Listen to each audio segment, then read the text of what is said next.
नमस्कार दोस्तों, मैं विनय शर्मा अपने चैनल में आप सभी का बहुत बहुत स्वागत करता हूं और आशा करता हूं कि आप सब स्वस्थ होंगे, मस्त होंगे। दोस्तों, अप्रैल माह में चैत्र की नवरात्रि है और हिंदू नववर्ष है। आप सभी को हिंदू नववर्ष की बहुत बहुत बधाई और बहुत शुभकामनाएं। आप जीवन में बहुत सफलता प्राप्त करें, खुशियां मिले, यही मेरी कामना है। दोस्तों, आज हम बात करेंगे मेष राशि और मेष लग्न के लिए अप्रैल माह में ग्रह गोचर क्या लेके आए हैं। तो सबसे पहले अप्रैल माह में ग्रहों का गोचर देख लेते हैं कि कौन सा ग्रह किस राशि पे गुजर रहा है। सूर्य मीन राशि में है और ये 14 तारीख को दिन में मेष राशि में चले जाएंगे। मंगल माह के शुरू में मकर राशि में है और ये 7 तारीख को कुंभ राशि में चले जाएंगे। बुध माह के शुरुआत में मीन राशि में है, 7 तारीख को ये मेष राशि में चले जाएंगे और 26 तारीख को फिर वृषभ राशि में चले जाएंगे। बुध एक राशि में 20 से 21 दिन रहते हैं। गुरु माह के शुरू में कुंभ राशि में है, लेकिन ये 9 तारीख को राशि परिवर्तन करके मीन राशि में आ जाएंगे और गुरु एक वर्ष एक राशि में रहते हैं। शुक्र कुंभ राशि में है और 27 तारीख को ये मीन राशि में चले जाएंगे। शनि पूरे महीने मकर राशि में ही रहेंगे। राहु वक्री चलते हैं, यानी पीछे पीछे आते हैं, तो राहु वृषभ राशि से मेष राशि में आ जाएंगे 10 तारीख को और 10 तारीख को ही केतु भी अपनी वृश्चिक राशि से तुला राशि में आ जाएंगे। मेष लग्न या मेष राशि के लग्न पे बात करते हैं। दोस्तों, इस समय राहु अप्रैल महीने में गोचर में परिवर्तन करके 10 तारीख को सुबह 11:15 बजे आपके लग्न में आ जाएंगे, यानी मेष राशि पे राहु आ जाएंगे। और मेष राशि के राहु आपको अब अगले 18 महीने तक प्रभावित करने वाले हैं, यानी 1.5 साल। दोस्तों, एक तो है सामान्य बात कि राहु रुकावट है, बाधा है, चिंता है, परेशानी है, मेंटल प्रॉब्लम है, लेकिन एक इसका दूसरा पहलू भी है कि राहु जिद है, पागलपन है। अगर आप राहु की ऊर्जा को अपने लिए यूज करेंगे, आप उसे बताएंगे क्या करना है, तो राहु आपको तकलीफ नहीं देंगे। फिर भी आपको हो सकता है कि अब इस महीने थोड़ी सी मेंटल प्रॉब्लम शुरू हो जाए। मेंटल प्रॉब्लम मतलब कामों को लेके आप थोड़े चिंतित होने लगें, खुद को लेके आप चिंतित हो जाएं, खुद के वजूद को लेके आपको थोड़ी चिंता परेशानी सताने लगे, आप अपने आप को स्थापित करने के लिए परेशान होंगे। लेकिन दोस्तों, राहु मेंटल ज़्यादा है, राहु मानसिक ज़्यादा है, क्योंकि राहु सिर्फ सर है, उसके पास पैर नहीं है, तो वो सोच में ही परेशान करते हैं, सिर्फ कल्पना, भविष्य। राहु भविष्य है, वो हमेशा भविष्य में रहते हैं, वर्तमान में नहीं रहते। तो उसके लिए सबसे अच्छा उपाय दोस्तों, राहु के लिए आप मेडिटेशन कीजिए, राहु बहुत हद तक सही हो जाएंगे। ज़्यादा परेशानी अगर आपको आती है तो एक सूखा नारियल बहते हुए जल पे हर महीने आप बहा दीजिए अमावस्या को। और अगर आप नहीं कर सकते, बहता जल आपसे दूर है, आपके पास में नहीं है, तो आप शंकर मंदिर में भी आप जाके नारियल सूखा चढ़ा सकते हैं। और प्रॉब्लम ज़्यादा है तो हर शनिवार को भी आप ये उपाय कर सकते हैं, मंदिर पे सूखा नारियल चढ़ा सकते हैं, शंकर भगवान के मंदिर पे, और आप बहते जल में नारियल बहा सकते हैं। इससे भी राहु ठीक हो जाते हैं। ओम राभे नमः मंत्र आप जाप करें, 18 महीने तक अगर आप ये करते हैं तो आपके लिए बहुत अच्छा हो जाएगा। और उसके अलावा चाय कॉफ़ी भी राहु की चीज़ें हैं, तो आप चाय कॉफ़ी का दान करिए, दोस्तों को चाय कॉफ़ी पिलाइए, इससे भी राहु ठीक होंगे, तो आपको काफ़ी रिलैक्स मिलेगा। वैसे मेडिटेशन सबसे बेस्ट उपाय है। दूसरा, ग्रहों के खिलाफ नहीं जाना है। राहु अगर पागल बनाते हैं तो पागल बनना है, इच्छा देते हैं, सपने देते हैं, लेकिन आपको उसको अपने लिए यूज करना है। 10 तरफ अगर आप ना भटके, आप एक फोकस्ड एक अपना एम बना लें और उस दिशा में अगर आप काम करें। विशेष तौर पे इस समय में आपको खुद पे ध्यान देना है। लग्न पे राहु हैं, वो चाहते हैं कि इस वक्त में आप खुद पे फोकस्ड हो जाएं। इस बात को विशेष रूप से ध्यान दीजिएगा दोस्तों, जो मैं कह रहा हूँ कि इस वक्त में आपको सबसे ज़्यादा अगर जो किसी बात को आपको ध्यान देना है तो वह खुद पे ध्यान देना है। खुद की ब्रांडिंग कीजिए, खुद की सेहत पे ध्यान दीजिए, खुद के चेहरे मोहरों का ध्यान रखिए, खुद के व्यक्तित्व का ध्यान रखिए, खुद को अच्छा लगे इन बातों का ध्यान रखिए। आप खुद पे थोड़ा फोकस्ड हो जाएंगे, आपको राहु से उतनी तकलीफ नहीं होगी दोस्तों। बात करते हैं धन भाव की, यानी दूसरे भाव की। तो इस समय मंगल की दृष्टि पड़ रही है एकादश भाव से। तो इस समय में, इस महीने में आपको जो धन है वो एकादश भाव की चीज़ों से प्राप्त होगा, यानी बड़े भाई बहनों से आपको धन लाभ हो सकता है, मित्र से हो सकता है, सोशल सर्किल से हो सकता है, सोशल मीडिया से हो सकता है। अगर आप यूट्यूब वगैरह में अगर आप काम करते हैं, गूगल और फेसबुक इस तरह से अगर आप उसमें अगर आप काम करते हैं तो उसके माध्यम से आपको अच्छा खासा धन का लाभ हो सकता है। और सामाजिक सोसाइटी संस्थाओं से, एनजीओ वगैरह से आपको बहुत अच्छा लाभ प्रॉफिट इस समय में हो सकता है दोस्तों, इस महीने में विशेष तौर पे। और मंगल वैसे भी ऊर्जा के कारक है, साहस के कारक हैं, तो वो धन कमाने के लिए आपको इस वक्त प्रेरित भी करने वाले हैं, साहसी भी बनाने वाले हैं और अपनी ऊर्जा से भी आपको भरने वाले हैं। वाणी, दूसरा भाव वाणी का भी होता है। मंगल आपकी वाणी को थोड़ा सा हार्ड बना सकते हैं या उसमें ज़्यादा साहस भर सकते हैं, थोड़ी सी लड़ाई झगड़ा जैसी भाषा का इस्तेमाल कर सकते हैं। ध्यान रखेंगे मंगल के लिए हनुमान जी की अगर आप साधना करेंगे, बजरंग बाण, सुंदरकांड ऐसा अगर पाठ करेंगे तो आपको तकलीफ नहीं आएगी दोस्तों। बात करते हैं चौथे भाव की। चौथे भाव पे पहली दृष्टि पड़ रही है दसम भाव से शनि की। तो इस वक्त आप घर से काम कर सकते हैं, घर पे रह के आप काम कर सकते हैं। जो कोरोना काल में जैसे वो चल रहा था कि वर्क फ्रॉम होम, ये आपको अगले कुछ समय के लिए शनि करवा सकते हैं, या अभी आप कर भी रहे होंगे, ये हो सकता है। शनि हार्ड वर्किंग चाहते हैं दोस्तों और अनुशासन चाहते हैं। आपको थोड़ा सा हार्ड वर्किंग अगर आप रहेंगे, अनुशासित रहेंगे, मेहनत पर्याप्त मात्रा में अगर आप करते हैं तो फिर आपको शनि कोई तकलीफ नहीं देते। वरना शनि भी पापी ग्रह हैं, रुकावट देते हैं, बाधा देते हैं, तकलीफ देते हैं। सामान्य तौर पे वो दुख के कारक हैं। तो अगर आपको घर के माहौल में, घर की सुख सुविधा में किसी प्रकार का दुख आप अगर महसूस कर रहे हैं, परेशानी महसूस कर रहे हैं, तो शनि का उपाय आप कर सकते हैं। ओम शनिचराय नमः का पाठ कर सकते हैं। शनि के लिए सबसे अच्छा उपाय होता है दोस्तों कि शनि की चीज़ होती है सरसों का तेल, उसे दान करना। और जाके अगर शनि के मंदिर में शनि भगवान के ऊपर अगर आप सरसों का तेल चढ़ाते हैं तो इससे तो बेस्ट कोई उपाय ही नहीं है दोस्तों। तो शनिवार के दिन ज़्यादा नहीं, 100 ग्राम की शीशी एक ले लीजिए सरसों तेल की। मात्रा मायने नहीं रखती, भाव मायने रखता है। 100 ग्राम सरसों का तेल आप हर शनिवार को अगर शनि मंदिर में चढ़ाते हैं तो शनि आपके लिए बहुत अच्छे हो जाएंगे और आप अपने कर्म फील्ड में भी बहुत अच्छा कर पाएंगे। बात करते हैं पंचम भाव की। पंचम भाव के स्वामी इस वक्त 12वें भाव में बैठे हैं दोस्तों, यानी सूर्य।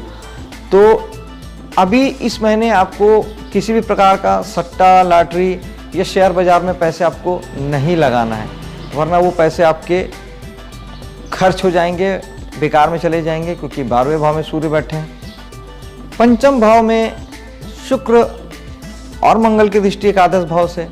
सोशल मीडिया के लिए आपके मन में प्रेम उत्पन्न करेगी। सोशल मीडिया या दोस्तों यारों में से अगर आपकी वैसी कोई उम्र है, वैसी अवस्था है, वैसे हालतों से आप गुजर रहे हैं, तो आपका कोई प्रेम प्रसंग भी पनप सकता है। आपको इस वक्त, इस महीने किसी प्रेम प्रसंग में आपको मंजिल मिलती हुई दिख सकती है, या उस दिशा में आगे बढ़ सकते हैं, एक्टिव हो सकते हैं, या आपके जीवन में प्रबल रूप से आप इस काम को प्राथमिकता दे सकते हैं। संतान के साथ भी सही यही हो सकता है। अगर संतान यंग है, युवा है, तो उनके भी मन में इस समय थोड़ा सा प्रेम संबंधों को लेके प्रबलता हो सकती है। उनकी ऊर्जा भी इस दिशा में लग सकती है।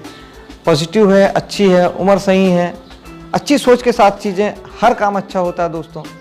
और बुरा एटीट्यूड, बुरी दिशा की सोच, बुरा काम हर जगह बुराई फैलाता है। तो आप इसको अच्छे और बुरे दोनों रूपों में ले सकते हैं। अगर आपका प्यार या कोई भी फील्ड हो, अगर संयमित है, अनुशासित है, तो आपके लिए अच्छा है। और अगर आप गलत दिशा में जा रहे हैं, अगर आपके संबंध विवाहेतर संबंध है, विवाह के अलावा अगर आपके दूसरे संबंध है, तो निश्चित तौर पे ये आपको तकलीफ भी देंगे, पीड़ा भी देंगे, प्रॉब्लम में देंगे आगे चल के। पंचम भाव आपके मनोरंजन का भी है, तो इस समय में आप बहुत खुश रहेंगे, प्रसन्न रहेंगे, घूमेंगे फिरेंगे, क्योंकि शुक्र भोग के कारक हैं। अपने लिए नई नई चीज़ें का वाहन वगैरह आप इस समय खरीद सकते हैं, भोग की चीज़ें आप अपने लिए सोच सकते हैं, ला सकते हैं, ध्यान आकर्षित आपका हो सकता है। बात थोड़ी सी कर लेते हैं ऋण रोग शत्रु भाव की। तो यहाँ के स्वामी जो हैं आपके लग्न में बैठे हैं, तो इस महीने आप कर्ज लेने के लिए प्रेरित हो सकते हैं। रोग बीमारी आदि के लिए भी आप इस समय में कर्ज लेने की सोच सकते हैं, या आपका कर्ज हो सकता है, क्योंकि 12वें भाव से सूर्य और गुरु की दृष्टि है, जो कि रोग बीमारी का, हॉस्पिटलाइजेशन का है। तो उसके लिए भी आपको खर्च बढ़े हुए हो सकते हैं, इसलिए आपको कर्ज वगैरह लेना पड़ सकता है, थोड़ी सी चिंता परेशानी हो सकती है। गुरु के लिए साधारण सा उपाय है दोस्तों कि आप थोड़े धार्मिक भी हो जाते हैं, तो गुरु आपके लिए बहुत अच्छा फल देते हैं। माथे पे केसर का तिलक कर सकते हैं। घर में पीतल के किसी लोटे में, जो ढक्कन वाला आता है बाजार में, उसमें आप गंगा जल भी रख सकते हैं, इससे भी बृहस्पति शुभ हो जाते हैं दोस्तों। और उसके अलावा सूर्य के लिए तो सबसे बेस्ट है कि अगर आपके घर में पिता हैं या पिता तुल्य जो भी हैं, आप उनसे आशीर्वाद लीजिए, उनका मान कीजिए, सम्मान कीजिए, और सूर्य को अगर जल दे सकते हैं तो वो दीजिए। गेहूं का दान भी सूर्य को ठीक करता है, तो शनिवार, इतवार के दिन में, रविवार के दिन में आप गेहूं का दान अगर करते हैं तो भी उससे सूर्य ठीक हो जाते हैं दोस्तों। अगर आपको तकलीफ ज़्यादा हो, कर्ज संबंधी परेशानी ज़्यादा हो, तो आप इन उपायों का करें, अन्यथा आवश्यकता नहीं है। बात करते हैं पार्टनर की, श्रीमती जी की। तो श्रीमती जी इस महीने घर पे फोकस हो सकती हैं, घर पे ही फोकस रहेंगी, घर को लेके चीज़ों को सोचेंगी, घर की ओर ध्यान देंगी, एक है। दूसरा विशेष जो गोचर है दोस्तों, केतु राहु की तरह ही 10 तारीख को अप्रैल में सप्तम भाव में आ जाएंगे। श्रीमती जी के लग्न में हो गए, तो श्रीमती जी का मन थोड़ा सा उछटा दिखेगा, मन वैराग्यपूर्ण हो जाएगा, थोड़ा सा मन उनका हटेगा हर चीज़ों से, अकेलापन फील करेंगी, हो रही है, हर चीज़ों को लेके थोड़ी सी निराशा सी पैदा होगी। लेकिन इसमें कहीं कोई बुराई नहीं है दोस्तों, इसमें आपको इस चीज़ को आप अगर अच्छे मन से, अच्छे भाव से एक्सेप्ट करके अगर चलते हैं, आप अगर इसको सहज रूप से ही अगर आप मोह माया से थोड़ा सा, क्योंकि राहु माया है और केतु जो है विरक्ति है, डिटैचमेंट है, तो इसमें कहीं चिंता वाली बात नहीं है। अगर आप ऐसा देखते हैं कि ऐसा आपकी पत्नी में ऐसे कुछ चेंजेस अगर आपको दिखाई दे रहे हैं, तो ये सहज ही है और इसे सहज ही रहने दें, इसको लेके ज़रा भी परेशान ना हो, आप ज़रा भी विचलित ना हो। ये अपने आप ही समय के साथ जब केतु राशि परिवर्तन करेंगे तो चीज़ें ठीक हो जाएगी। और ये उनके लिए ये उपाय भी यही है कि अगर केतु जो बोल रहे हैं वही करना ही बेहतर है, उसी दिशा में चलना। और आपकी बात करते हैं तो आपके सप्तम भाव में केतु ये बताता है कि इस समय आपको भी, केतु के लिए यह है दोस्तों कि कर्म करो, फल की चिंता मत करो। कृष्ण भगवान जो गीता में कहते हैं हमको वो करना है। केतु सिर्फ पैर है, वह विचार नहीं है। अगर आपने वहाँ विचार किया तो वहाँ राहु आ जाएगा, आपकी प्रॉब्लम शुरू हो जाएगी, समस्या चालू हो जाएगी। राहु मोह है, मोह भी नहीं करना है, आपको केवल अपने काम करने हैं और किसी बात पे ध्यान नहीं देना है। ना आपको कोई इच्छा करना है, ना आपको मोह पालना है। मोह भी राहु है, इच्छा भी राहु है। आपको परिणाम के बारे में नहीं सोचना है, आप न्यूट्रल हो जाना है। आप बस चीज़ों को लेकर न्यूट्रल हो जाइए, पत्नी को लेकर न्यूट्रल हो जाइए, पार्टनर को लेकर न्यूट्रल हो जाइए, आपके बिजनेस धंधे को लेकर न्यूट्रल हो जाइए, आपको तकलीफ नहीं आएगी। वैसे मैंने इस पे राहु केतु के गोचर पे एक स्पेशल वीडियो मैंने बनाया हुआ है, उसे आप देखिएगा तो आपको और अच्छे से ये बात समझ में आ जाएगी दोस्तों। और केतु के लिए उपाय बता देता हूँ कि अगर आपको तकलीफ हो रही है तो आप केतु के लिए गणेश जी की साधना अगर आप करते हैं तो गणेश जी से केतु बहुत हद तक ठीक हो जाते हैं। और केतु के लिए जो खट्टे मीठे फल होते हैं उसका दान भी केतु को ठीक करता है। नींबू है, केला है, क्योंकि दो स्वाद के कारक हैं केतु। और जो मल्टी कलर होता है वो केतु का होता है। जो चेक्स जो प्रिंट होते हैं कपड़ों में वो भी केतु का होता है। तो आप छोटा मोटा रुमाल वगैरह भी आप दान कर सकते हैं चेक प्रिंट के या काला सफ़ेद प्रिंट के, तो उससे भी केतु बहुत हद तक ठीक हो जाते हैं। ओम केतुए नमः का आप जाप कर सकते हैं। और मेडिटेशन तो सबसे बढ़िया उपाय है। राहु केतु ही नहीं, सारे 9 ग्रह मेडिटेशन से ठीक होते हैं दोस्तों। आपका माइंड सेट ठीक हो जाता है और आपको एक दृष्टि मिलती है जीवन को जीने के लिए, एक सकारात्मक पॉजिटिव और एक सही दृष्टि मिलती है जो आपके लिए सही है। आपको विज़न मिलता है। आप जहाँ भी फंसे फंसे महसूस करते हो, रुकावट बाधा परेशानी महसूस करते हैं, उस सब चीज़ से आपको निकालता है मेडिटेशन। मेडिटेशन जरूर करें दोस्तों। 10वें भाव में बैठे हैं शनि, जो कि पिछले काफ़ी लंबे समय से आपको अपने कर्म क्षेत्र में परेशानी दे रहे होंगे, तकलीफ दे रहे होंगे। लेकिन दोस्तों शनि का सबसे अच्छा उपाय है, उपाय यही होता है दोस्तों, सबसे बढ़िया उपाय ये होता है कि ग्रह जो चाहते हैं हम अगर कर दें तो फिर ग्रह तकलीफ नहीं देते। जैसे उदाहरण के लिए समझिए कि आप पत्नी जैसा पति चाहती है, आप अगर वैसा बन जाएंगे तो कहीं कोई विरोधाभास होगा क्या? नहीं होगा, कोई लड़ाई झगड़ा भी नहीं होगा। आप जैसी पत्नी चाहते हैं, पत्नी अगर वैसी पति बन जाए, पत्नी वैसी पत्नी बन जाए तो फिर आप खुश हो जाएंगे, कहीं कोई दिक्कत नहीं आएगी। यही ग्रहों के साथ है। ग्रह जैसा चाहते हैं अगर आप वैसा बन जाते हैं तो फिर कहीं भी कोई विरोधाभास नहीं होता, ग्रह कोई तकलीफ नहीं देते।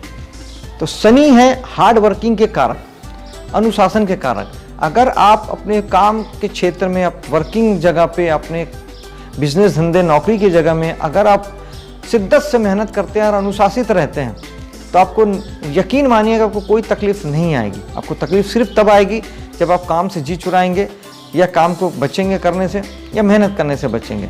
आप परिणाम की चिंता मत कीजिए, बस आप अपना मेहनत करिए, कहीं दिक्कत नहीं आएगी। और मान लो अगर तकलीफ ज़्यादा है तो शनि के लिए उपाय मैंने पहले ही बता दिया है, वो कर्म क्षेत्र के लिए भी अच्छा है कि सरसों का तेल का आप दान कीजिए। ओम शनिचराय नमः का पाठ कर सकते हैं, शनि मंदिर में जाकर शनि भगवान के दर्शन कर सकते हैं, तो इससे भी शनि जी ठीक हो जाएंगे। और जो नीचे तबके के लोग होते हैं, जो गरीब लोग होते हैं, आपके घर में काम करने वाले जो लेबर होते हैं, उनकी थोड़ी सी हेल्प करके, मदद करके, सेवा करके, उनका अपमान ना करके, उन्हें गाली ना दे के भी आप शनि को ठीक कर सकते हैं, शनि को ठीक रख सकते हैं दोस्तों। बात करते हैं एकादश भाव के, आपके लाभ भाव की। वहाँ बैठे हुए हैं मंगल और वहाँ बैठे हुए हैं शुक्र। लग्नेश और अष्टमेश मंगल बैठे हैं एकादश भाव में, यानी लाभ के भाव में, गेंस के भाव में, प्रॉफिट के भाव में।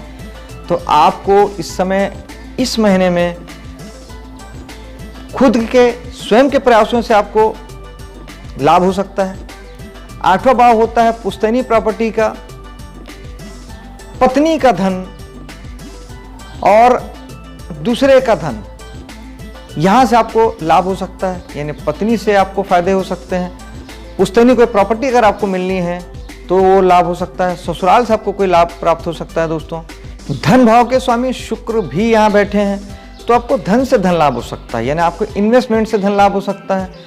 पैसे लगा के जो पैसे कमाए जाते हैं उससे धन लाभ हो सकता है। शेयर वगैरह से धन लाभ हो सकता है, लेकिन 15 तारीख के बाद, क्योंकि 15 तारीख तक सूर्य 12वें में है, तो अभी शेयर वगैरह में पैसा ना लगाएं। 15 तारीख के बाद सूर्य जब आपके लग्न में आ जाएंगे तब आप उस समय में आप धन लाभ, इससे बहुत अच्छा, पैसे से पैसा आप जो कमाना है वो आप बहुत अच्छा कर सकते हैं। संतान से आपको लाभ की प्राप्ति हो सकती है। और इसके अलावा नेम फेम भी आपका बढ़ सकता है। 15 तारीख के बाद जब सूर्य आपके लग्न में आ जाएंगे 14 तारीख को, तब आपको आपके जीवन में मान सम्मान प्रसिद्धि की भी आपको प्राप्ति हो सकती है। संतान के माध्यम से आपके लाइफ जीवन में कोई आपको नेम फेम आपको मिल सकता है। 12 भाव की बात करते हैं, खर्च के भाव की बात करते हैं, तो यहाँ बैठे हैं सूर्य और यहाँ बैठे हैं बृहस्पति। संतान को लेकर थोड़े से खर्च हो सकते हैं, मनोरंजन के लिए आप खर्च कर सकते हैं, एजुकेशन के लिए आप खर्च कर सकते हैं। इस समय पैसे जो आपके खर्च होंगे, पैसे तो दोस्तों खर्च होते ही हैं, सभी के होते हैं। बुरे ग्रह अननेसेसरी बुरे कामों में खर्च कराते हैं और एक हम सामान्य तौर पे नैसर्गिक कामों में खर्च करते हैं। खर्च तो हम लगातार करते हैं, खर्च करना बुरा नहीं है। ज़्यादा खर्च होता है और गलत जो पापी ग्रह बैठते हैं वो आपको गलत दिशा में खर्च करवाते हैं। तो यहाँ बृहस्पति शुभ है, तो शुभ दिशा में खर्च कराएंगे। धार्मिक यात्राओं में खर्च करा सकते हैं, धर्म कर्म के काम में खर्च करा सकते हैं, पूजा पाठ आदि में आप खर्च कर सकते हैं, शुभ कामों के लिए आप खर्च कर सकते हैं। ये था आपके अप्रैल माह का आपके लिए राशिफल, ग्रहों के गोचर का फल। वीडियो पसंद आया तो लाइक और शेयर कीजिएगा, मेरे चैनल को सब्सक्राइब कीजिएगा। मिलता हूं अगले वीडियो में। जय हिंद।